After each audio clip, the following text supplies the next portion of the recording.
James bond 000 వీళ్ళందరూ. అవునండి, రహస్యమైన గూఢచారులు వీళ్ళంతా.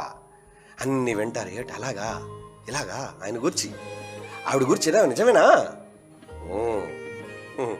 నిజంగా దేవుని సన్నిధిలో ఉన్నవాళ్ళు ఏం చేయరట?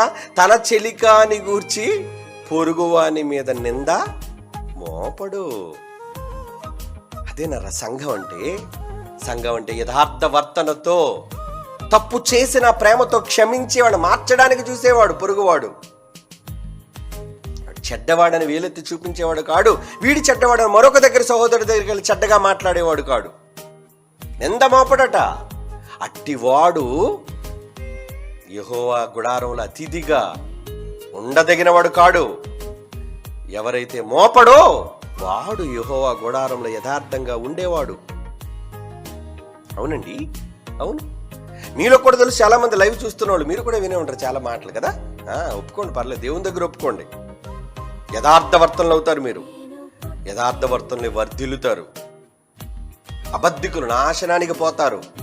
వెళ్ళకండి మీరు అలాగా, దేవుడు పిల్లలారా. అందుకే దేవుడు విమర్శ చేసే ఒక రోజు ఉందంటున్నాడు. మనుషుడు పలికే ప్రతి మాటను గూర్చి విమర్శలోనికి తీసుకొస్తాను.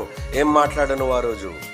ఎంత తప్పుడు ప్రచారం చేశావు నువ్వు, ఎంత పరువు తీసావు నువ్వు, ఎంత అవమానాన్ని మిగిల్చావు, సేవను ఎంతగా నువ్వు కూల్చావు తప్పుడు ప్రచారం చేసి.